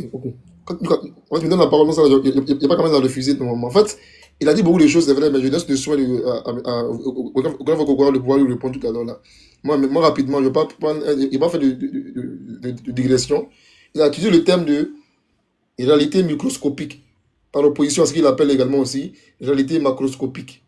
Bon, il a dit que pour lui, le PIB par habitant, en termes d'indicateur, n'était pas pertinent. Le taux de pauvreté pour lui n'était pas pertinent. Par exemple, l'IDH pour lui n'était pas pertinent parce que soit il ne comprend pas comment c'est calculé, soit il met cela en doute. Parce que pour lui, tout ça, c'est micro, c'est macro, pardon. Donc, qu'est-ce qu'il appelle donc, finalement réalité microscopique? Et comment est-ce qu'on mesure cela en fait? Parce qu'il a parlé aussi de perception des gens, l'imaginaire populaire, là, ça il a dit. Comment est-ce qu'on mesure l'imaginaire populaire finalement? Est-ce qu'il y a un sondage que lui il a pratiqué avec un institut de sondage accrédité qu'il a fait cette étude-là?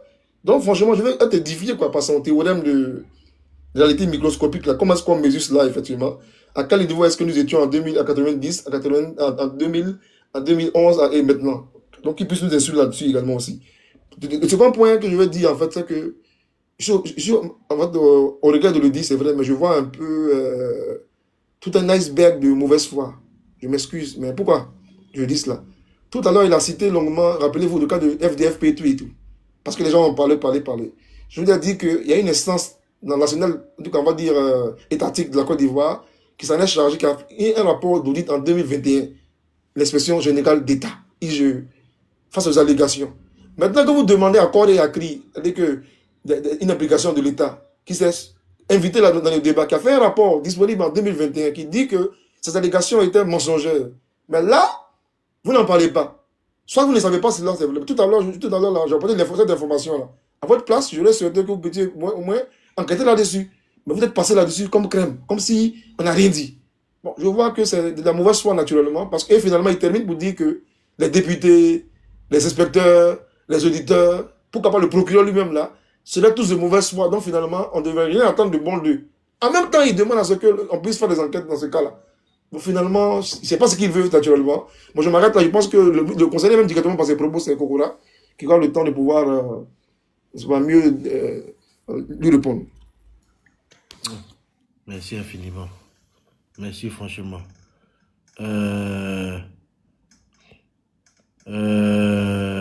Kaza. Ouais. Tu es là? Non. Non, j'ai demandé si Kaza a une motion. S'il n'a pas de motion.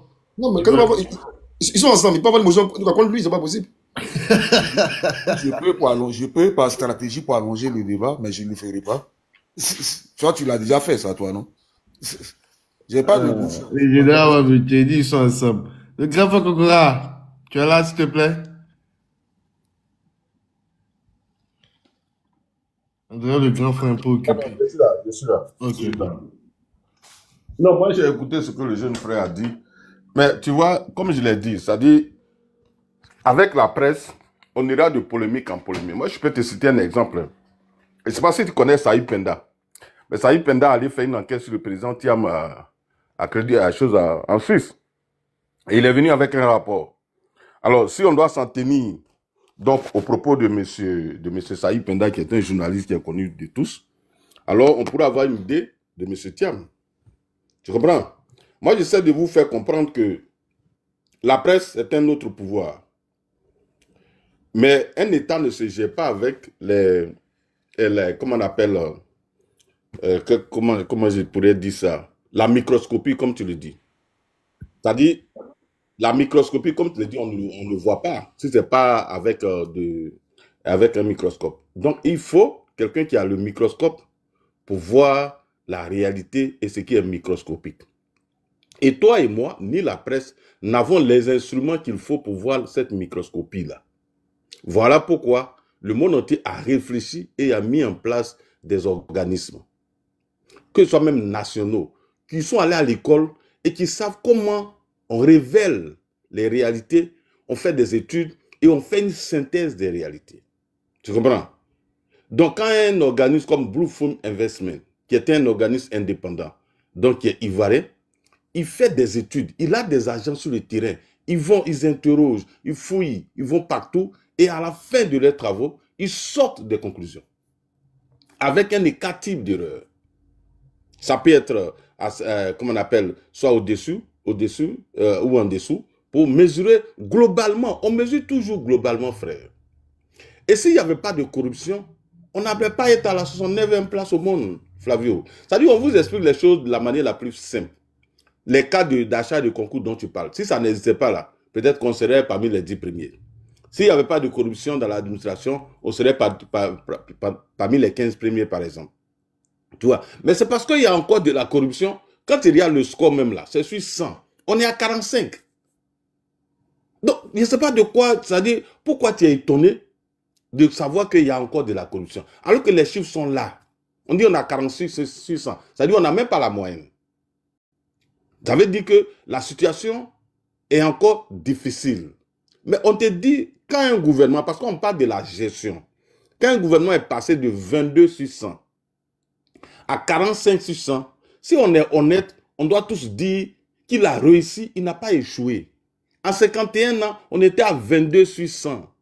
En 15 ans, on passe à 45 sur 100. C'est-à-dire, 15 ans, il faut multiplier par combien? Au moins par 3 pour atteindre 50.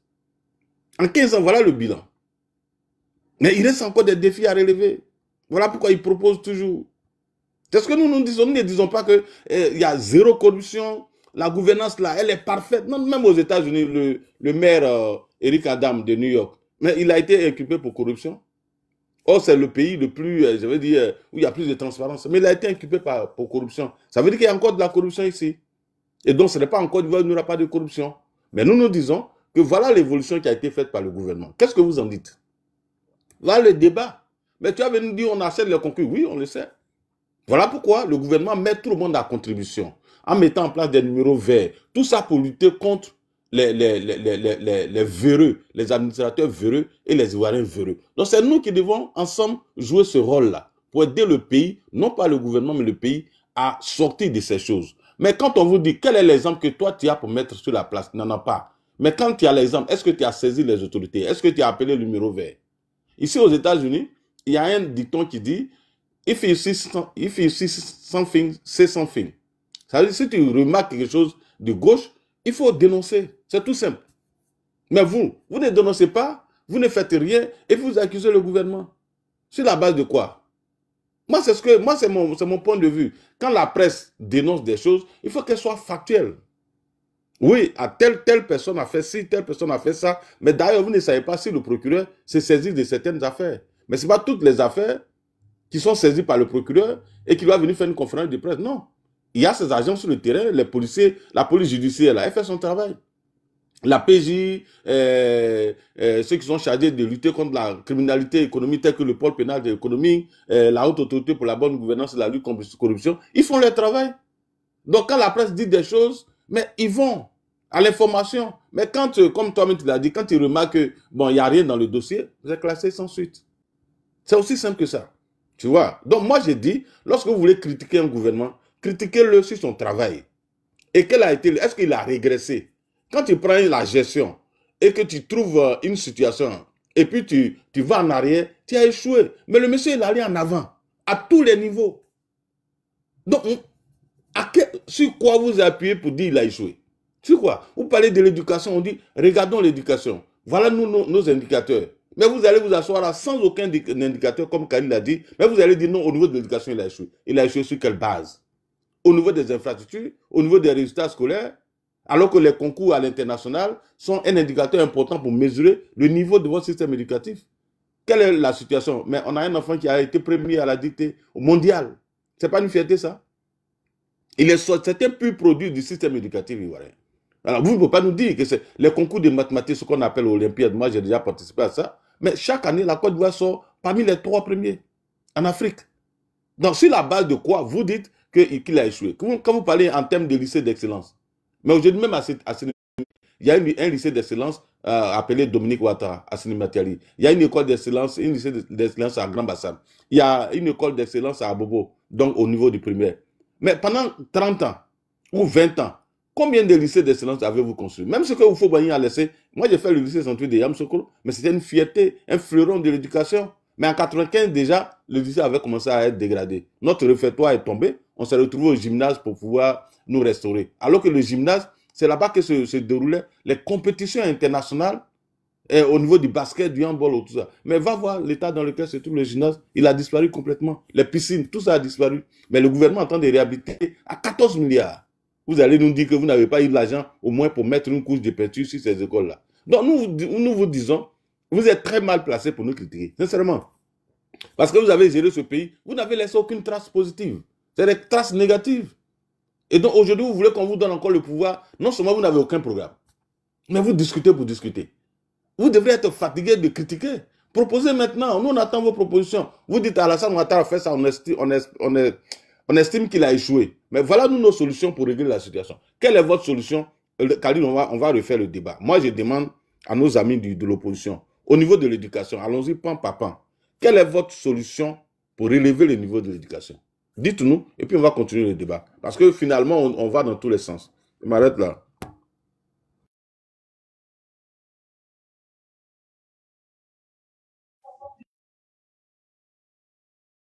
Voilà. Merci infiniment. Côte d'Ivoire. On va vous... Côte d'Ivoire. Ah, c'est Côte d'Ivoire, on t'écoute même. Vas-y, grand frère, t'écoute. Hein. Je vais poser une question au frère là, Flavio, là, mais apparemment, bon, il faut qu'il réponde à la question. Qu'est-ce qu'il appelle, je cite, réalité microscopique? Et puis comment on mesure ça? Voilà. Flavio. Maintenant, après, le frère Koukoula tout à l'heure a envoyé des thématiques là. On va les aborder point par point après. Alors, Flavio, oui, vas-y, on t'écoute. Au fait, les indicateurs macroscopiques du RHDP au pouvoir là sont bons. Moi, je ne suis pas là pour contester l'évidence. C'est pas la question. Hein.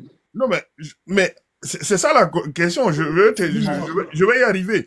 Je n'ai pas la question. Vas-y. Tu as parlé de réalité. En fait, tu as mis en cause le fait qu'on prenne le PIB par habitant, l'IDH, parité pour pouvoir d'achat, tout et tout. Ok. Tu as dit que toi, tu préférais qu'on puisse prendre en compte, je cite, entre guillemets, la réalité microscopique.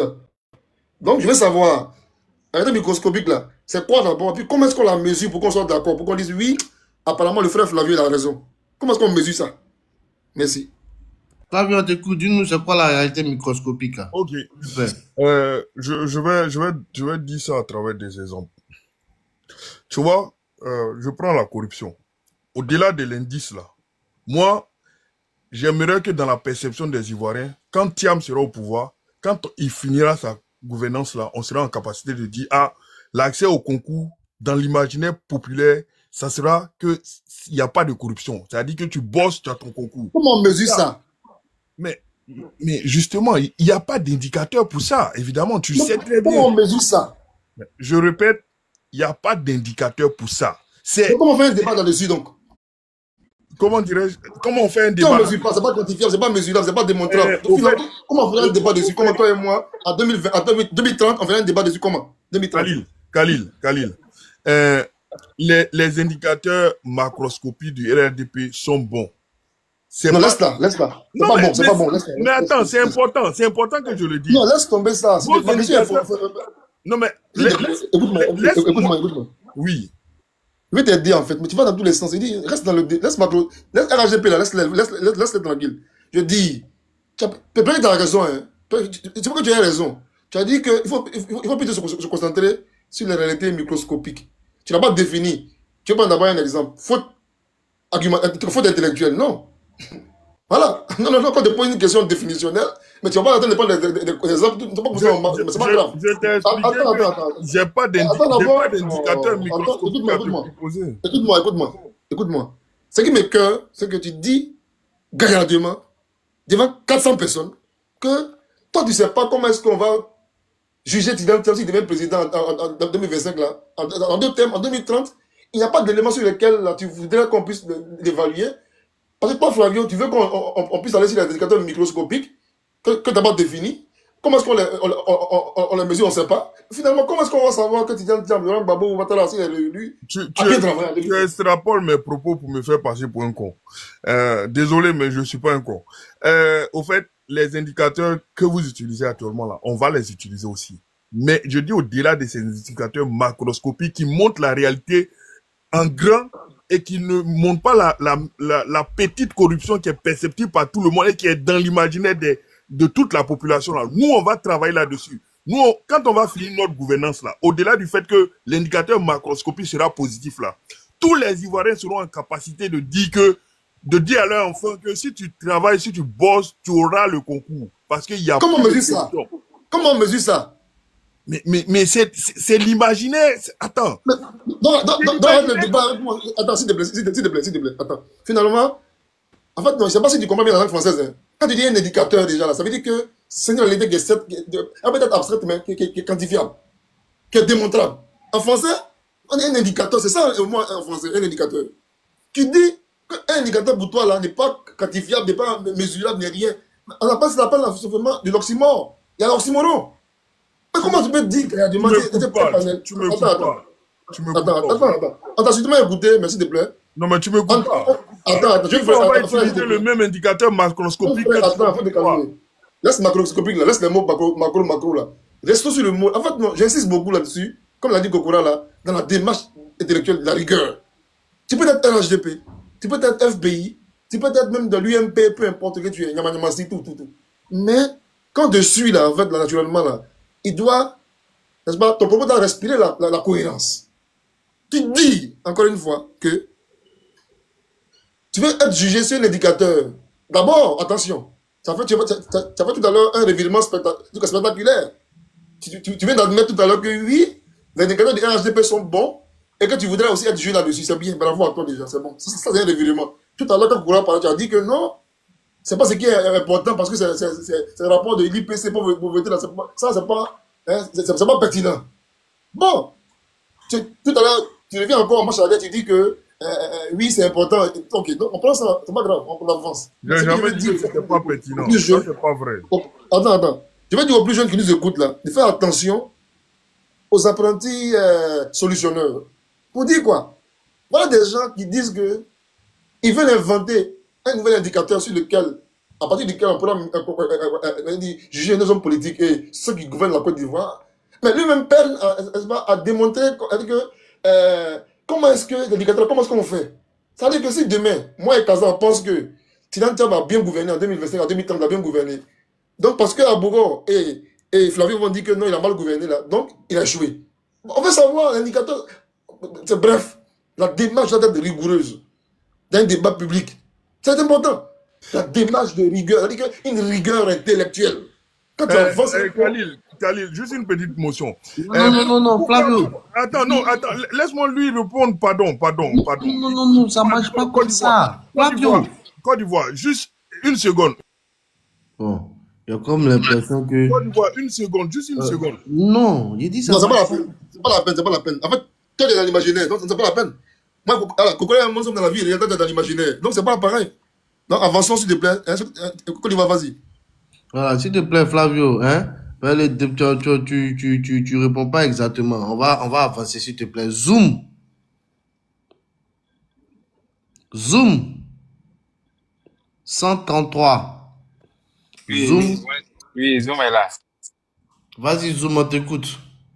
Sur la Bonjour, thématique, bonjour. s'il te plaît. Oui, bonjour tout le monde. Bon, moi, je suis là pour apprendre mon temps de parole. Je vais laisser ça à le grand frère Kokora. Moi, je suis là pour écouter M. Kokora. Il y a mon but qui est ici là pour apprendre avec M. Kokora, s'il vous plaît. Ok. Côte d'Ivoire, je ne suivais pas le live, mais j'ai une question à poser à Kokora. Avant qu'il me parle. C'est impératif. Oui. C'est un meeting. Est-ce qu'il est là d'abord? Oui, le grand frère Kokora est là, il t'écoute. Hein? Ok, Kokora, bonjour. Comme vous le savez, ici, nous on donne la liberté à tout le monde. Mais souvent, on a des gars malhonnêtes, des opposants malhonnêtes, ingrats. Lorsqu'on leur donne leur temps de parole, lorsque ce temps de parole arrive à sa fin, ils nous insultent, ou ils insultent tout le gouvernement et ils descendent. Et après, c'est nous qui prenons les coups à la place de ces personnes, parce que les abonnés nous caricaturent en même temps. Et ça nous insulte. Hier, il y avait un gars qui était sur le panel qui a fait pareil. Voilà. Donc je prends ici Abougo qui était là, qui s'est fâché, qui est descendu, et également Dame Ouattara. Voilà. Quelles sont ces mesures que vous pouvez nous conseiller? Je refais mon micro. Je ne sais pas si vous avez compris la question. Non, mais j'ai compris. C'est bien vrai qu'on veut débattre avec tout le monde, mais souvent il y a des personnes qu'on ne les connaît pas. Souvent on fait petit poteau avec eux. Mais parfois aussi c'est difficile, vu que tout le monde est occupé, on leur donne leur temps de parole, mais après quand ils finissent de parler, ils nous insultent. Ils descendent ou soit ils insultent. En tout cas, ils font des invectives et puis ils fuient. Non, ce que je peux vous conseiller, d'abord, avant de leur donner la parole, il faut situer le cadre du débat. Tu donnes l'environnement du débat, tu leur dis ici, on peut tout dire, mais pas d'injure, pas d'invective. Dès que tu sors une première injure, on sera obligé de te faire descendre. Donc, dès lors qu'il sait ça, je crois qu'il va faire attention à ses propos. Mais s'il commence les dérives, mais c'est pas la peine de débattre avec quelqu'un qui vient dans des injures. Et moi, je n'accepte même pas qu'on insulte le président Thiam, le président Laurent Gbagbo. Et donc, pourquoi est-ce que je vais accepter qu'on insulte le président Ouattara? Tu peux tout dire, mais le respect, dans le respect des uns et des autres. Les panélistes, tu leur dois du respect. Nos leaders, tu leur dois du respect. Parce qu'on n'a pas besoin d'insulter pour se faire entendre. Nos arguments doivent être déconnectés de toute injure, de toute attaque personnelle. Que ce soit nos leaders, tu parles de sa gouvernance ou de son projet, mais tu n'as pas le droit de l'insulter. En tout cas, moi, c'est mon combat sur tous les panels. Partout où je passe, je leur dis, vraiment, on peut débattre. Parce que nous sommes des frères, vous voyez. Et puis, nous sommes des pères de famille, des mères de famille. Tu imagines si ton enfant est en train de t'écouter et puis tu es en train de débiter des injures vis-à-vis de tes camarades ou même des gens qui sont le grand frère, je pense que vous n'avez pas compris ma question. Vas-y. Bon. Vas-y, reprends. Que... Malgré on leur dit de ne pas insulter. Mais lorsqu'on leur donne le temps de parole, exemple, on leur donne 5 minutes. Après la fin du temps de parole, ils nous insultent, ils descendent. Et après, les abonnés nous accusent. Nous, exemple, moi précisément, et les modérateurs. Non, mais tu sais quelle mesure, quelle mesure en fait, vous pouvez nous conseiller? Comme je l'ai dit, ça là, tu n'as pas de mesure à prendre. Il faut d'abord quelqu'un qui parle. Avant de finir, il insulte et puis il descend. D'abord, lui-même montre son éducation. Il montre qu'il ne peut pas débattre, qu'il n'a pas les arguments. Donc, face à vos arguments, donc un premier signal qu'il donne, c'est qu'ils ne sont pas préparés.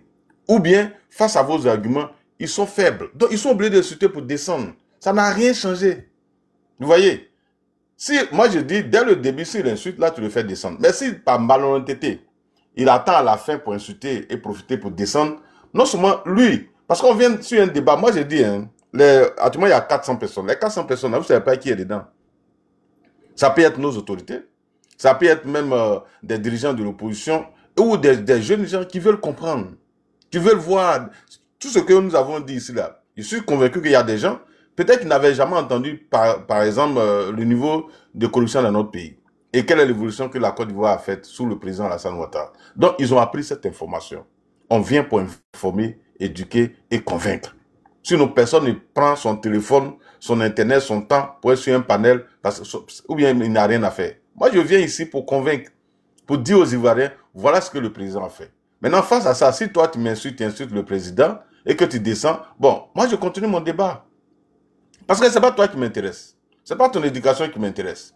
Mais je dis tout simplement, débattons dans le calme. Celui qui veut rester pour débattre, il débat dans le respect. Mais ce genre de personnes, c'est des fuyards, parce qu'ils n'ont pas d'arguments, ils sont mal éduqués, et donc partout, ils vont traîner leur éducation. Mais à la fin, c'est que ça va impacter leur parti. Et d'ailleurs, voilà pourquoi leurs partis sont en train de disparaître. Regardez le PPAC. Qui a envie d'être un militant du PPAC aujourd'hui? Un parti qui a 2 mairies. Le PDC, qui a envie d'être militant du PDC-IRDA? Un parti qui est le plus vieux en Côte d'Ivoire. Et l'un des vieux partis en Afrique, aujourd'hui, qui contrôle seulement 3 ou 2 régions. Un parti qui est né longtemps avant le RADP. Mais aujourd'hui, nous avons 27 régions. Mais c'est parce qu'on a un comportement qui n'a rien à voir avec leur comportement et le comportement de leurs militants. Moi, je dis toujours, chaque militant doit être à l'image de son leader. Et nous, RADP, faisons en sorte d'être à l'image du président. Ouais, il est dans le pays, on l'insulte, mais où est-ce qu'il parle? Il parle seulement 3 fois dans l'année. Voilà, il ne parle pas, mais il est en train de travailler. Si tu veux, il faut l'insulter. Insulte sa maman, insulte sa femme, dis tout ce que tu veux. Mais il est concentré sur son objectif. C'est l'objectif qui est important, cher frère. Il ne faut pas regarder ça. Nous, on est habitués aux injures. Si les injures pouvaient tuer, là, on n'allait même pas arriver au pouvoir. Donc moi, je dis toujours aux jeunes gens, le RDR ou le président Ouattara a une histoire. Et cette histoire-là, on va la raconter. Voilà, le président lui-même a subi des injures en direct, pire que ça. Moi, je vous donne une histoire. En 2000, quand Gbagbo est arrivé au pouvoir... Permettez-nous de parler aussi, s'il vous plaît. Non, tu vas parler. Momo, tu fais espoir ou bien Momo? Non, tu vas parler. Momo, si tu es précis, il faut descendre. Sinon, ta question, il a assez déjà. C'est moi, mais je t'ai fait monter parce que Kokora est là. Tu vas discuter avec lui. Maintenant, si tu es précis, tu descends et tu reviens. Voilà, ou soit s'il est là un autre jour, tu vas venir. Mais ta question sera... En tout cas, ta présence est bien parce que le grand frère Kokora est là. Je pense qu'on va finir avec ça de bon. Merci. Je refais mon Donc, en 2000, quand Gbagbo est arrivé au pouvoir, vous savez, il y a eu du grabuge, il y a eu des morts. Et donc, ils ont décidé de célébrer les martyrs au stade Félix Faure-Boigny. Et ils ont invité tous les partis politiques. Donc, le président Ouattara est parti avec sa délégation en 2000 au stade, un stade qui était rempli de près de 35 000 personnes. Mais du début jusqu'à la fin, c'était moi aussi, tueur, voleur, non, tout ce que vous pouvez imaginer. Mais il est sorti de là. Aujourd'hui, il est président de la République. Donc, les injures, là, beaucoup, il faut laisser tomber. Hein? Comme je l'ai dit, s'ils prennent la parole dès le début qu'ils insultent, là, ça n'est même pas la peine. Mais si lui-même, il finit et puis l'insulte, ça va bon. Ça veut dire que, comme je l'ai dit, hein, ça montre tout ce que j'ai décrit comme image que quelqu'un pourrait présenter. Donc, voilà rapidement ce que je tenais à dire. Mais sinon, prenez les opposants. Nous ouvrons le débat parce que nous avons, quand tu es sûr de tes arguments, là, tu n'as pas peur. Moi, là, je vais sur tous les panels de l'eau. C'est eux qui refusent de me prendre. Même vous êtes 20. Moi, je sais que mes arguments sont solides. Et je vais vous battre. Je suis sûr de mes arguments. Alassane Ouattara m'a donné les arguments à tous les niveaux. Voilà pourquoi vous voyez dans le débat, ils sont obligés de parler des choses microscopiques. Mais ce qui est microscopique, là, c'est que tu peux voir. Sauf que si tu es sorcier, c'est la macroscopie qu'on peut voir. Mais toi, tu nous doutes dans la chambre, entre un médecin et un malade, il lui a volé de l'argent. Mais moi, je ne suis pas là pour voir. Alassane n'est pas là pour voir. Ça, c'est microscopie, on ne peut pas voir. Mais une gestion, voilà qu'on parle de macroéconomie. Macroéconomie, c'est l'étude de l'économie d'un pays. Et c'est ce qu'on peut voir. Maintenant, ce qui se passe dans les coulisses, vous n'avez pas révélé, mais ça reste dans le noir. Ça, moi, ce n'est pas un indicateur, comme Khalil l'a dit, ça, ce n'est pas un indicateur sérieux pour présenter dans un débat. La perception personnelle, si demain, M. Thiam Yetou-Dubois est président, vous nous dites que non, ça sera l'imaginaire. Mais moi, je suis opposant à M. Thiam. Je vais dire que non, on vole en Côte d'Ivoire. Je vais dire qu'il y a la corruption en Côte d'Ivoire. À quel moment tu vas me convaincre, ou bien tu vas convaincre les Ivoiriens que l'imaginaire populaire là est sorti de la tête des gens? Ça n'a vraiment aucun sens. Chacun va donner sa perception en fonction de sa couleur politique. Maintenant, dans nos perceptions personnelles, ce qui peut nous réconcilier, ce sont les avis indépendants. Et les avis indépendants sont donnés par des structures étatiques ou indépendantes et qui sont dans le monde. Maintenant, vous vous dites que nous, on ne regarde pas ça, on va regarder des structures microscopiques. À la fin de la journée, là, qu'est-ce qui va nous réconcilier? Parce qu'un militant du RADP va te dire que tout va bien dans le pays. Un opposant va dire rien ne va. Bon, à la fin de la journée, on s'accorde sur quoi? Qui va nous départager? Qui est l'arbitre? En toute chose, il faut un arbitre. Bon, malheureusement, chez nous, en Côte d'Ivoire, on n'a pas de rigueur intellectuelle. Merci. Merci infiniment, le grand frère. Boumbo, d'abord, je t'ai dit, on ne parle pas pour descendre. Hein. Non, attends, je prends la parole, après il va prendre la parole. Non, oui, j'essaie. Non, je voulais juste lui dire quoi. On ne parle pas ici pour descendre. Parce que quand tu vas finir de parler, il y aura des motions. Voilà, il y aura des motions pour toi. Donc, tu ne peux pas parler pour descendre. Voilà, c'était un peu ça. Voilà. On va augmenter les minutes pour l'opposition pour qu'il puisse bien s'exprimer. Au lieu de 5 minutes, on va rajouter 1 minute là-dessus. Voilà, vous aurez 6 minutes. Voilà. Kaza. Ouais, merci pour ta générosité. Bon, bonjour. Et bon, avant de prendre la parole, je voudrais emboîter dans le même sens que Bloco tout à l'heure. Bon, Bloco